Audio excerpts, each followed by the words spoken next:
Personal development is a lifelong process. It is a way for people to assess their skills and qualities, consider their aims in life, and set goals in order to maximize their potential. Enjoy listening.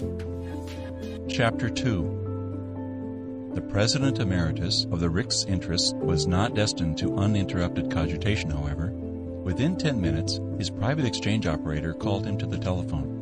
"What is it?" Cappy yelled into the transmitter.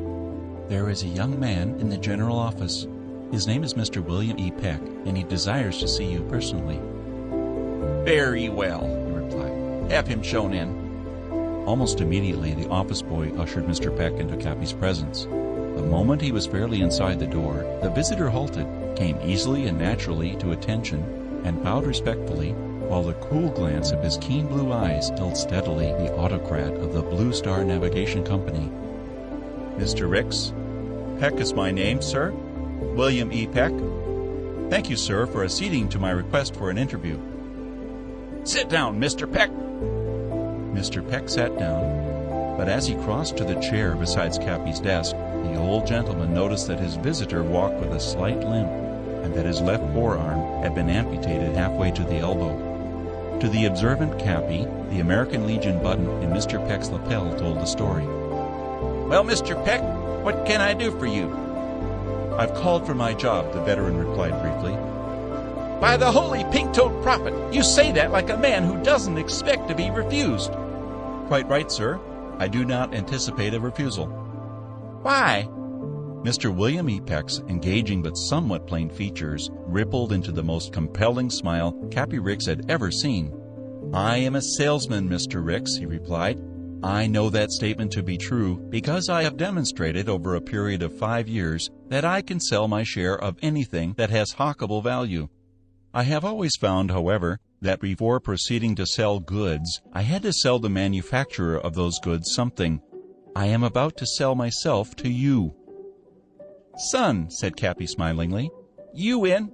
You've sold me already. When did they sell you a membership in the military forces of the United States of America?"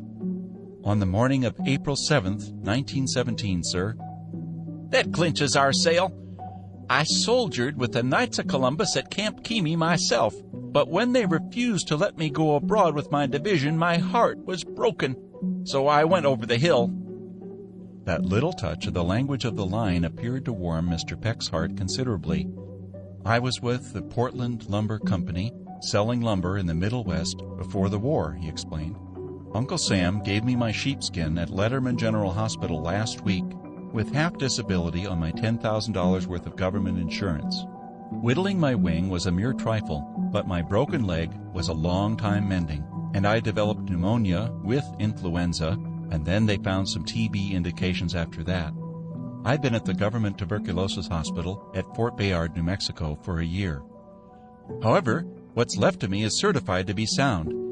I've got 5 inches chest expansion, and I feel fine." "Not at all blue or discouraged?" Cappy hazarded. "Oh, I got off easy, Mr. Ricks. I have my head left, and my right arm. I can think, and I can write, and even if one of my wheels is flat, I can hike longer and faster after an order than most. Got a job for me, Mr. Ricks?" "No, I haven't, Mr. Peck. I'm out of it, you know, retired 10 years ago. Our Mr. Skinner is the chap you should see." "I have seen Mr. Skinner, sir," the erstwhile warrior replied, "but he wasn't very sympathetic. I think he jumped to the conclusion that I was attempting to trade him my empty sleeve. He informed me there wasn't sufficient business to keep his present staff of salesmen busy, so I told him I'd take anything.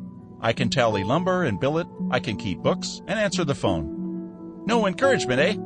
"No, sir." "Well now, son," Cappy informed his cheerful visitor confidentially, "you take my tip and see my son-in-law, Captain Peasley. He's high, low, and jack in the game in the shipping end of our business." "I have also interviewed Captain Peasley. He was very kind. He said he felt he owed me a job, but business is so bad he couldn't make a place for me. He told me he is now carrying a dozen ex-servicemen merely because he hasn't the heart to let them go." "Well, my dear boy, my dear young friend, why do you come to me?" "Because," Mr. Peck replied smilingly, "I want you to go over their heads and give me a job. I don't care a hoot what it is, provided I can do it. If I can do it, I'll do it better than it was ever done before. And if I can't do it, I'll quit to save you the embarrassment of firing me. I'm not an object of charity, but I'm scarcely the man I used to be, and I'm 4 years behind the procession and have to catch up. I have the best of references." "I see you have," Cappy cut in blandly and pressed the push button on his desk. Mr. Skinner entered. He glanced disapprovingly at William E. Peck and then turned inquiring eyes toward Cappy Ricks. "Skinner, dear boy," Cappy purred amiably, "I've been thinking over the proposition to send Andrews out to the Shanghai office, and I've come to this conclusion. We'll have to take a chance. At the present time, that office is in the charge of a stenographer, and we've got to get a manager on the job without further loss of time. So I'll tell you what we'll do. We'll send Andrews out in the next boat, but inform him that his position is temporary. Then if he doesn't make good out there, we can take him back into this office where he is a most valuable man. Meanwhile, you'd oblige me greatly, Skinner, my dear boy, if you would consent to take this young man into your office and give him a good workout to see the stuff he's made of. As a favor to me, Skinner." Mr. Skinner, in the language of the sporting world, was down for the count, and knew it. Young Mr. Peck knew it, too, and smiled graciously upon the general manager, for young Mr. Peck had been in the army, where one of the first great lessons to be assimilated is this, that the commanding general's request is always tantamount to an order. "Very well, sir," Mr. Skinner replied coldly. "Have you arranged the compensation to be given to Mr. Peck?" Cappy threw up a deprecating hand. "That detail is entirely up to you, Skinner. Far be it from me to interfere in the internal administration of your department.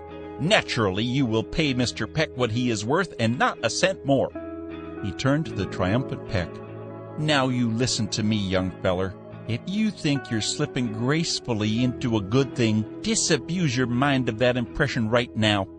The first time you tip a foul, you'll be warned. The second time you do it, you'll get a month's layoff to think it over.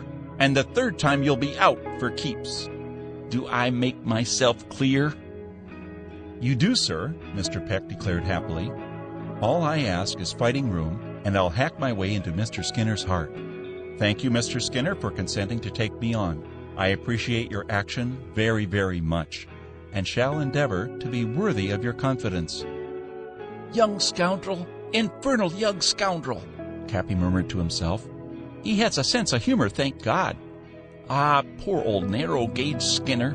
If that fella ever gets a new or unconventional thought in his stodgy head, it'll kill him overnight.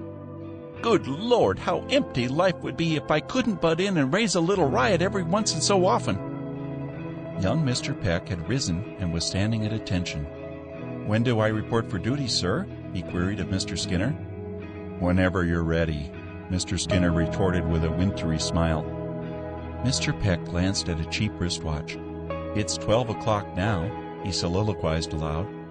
"I'll pop out, wrap myself around some rations, and report on the job at 1 p.m. I might just as well knock out a half-day's pay." He glanced at Cappy Ricks and quoted, "Count that day lost, whose low descending sun finds prices shot to glory and business done for fun."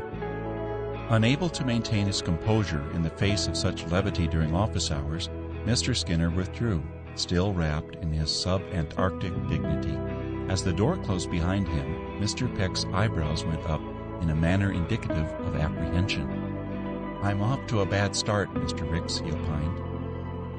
"You only asked for a start," Cappy piped back at him.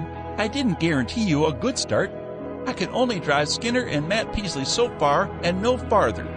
Cappy slid out to the edge of his chair and peered at Bill Peck balefully over the top of his spectacles.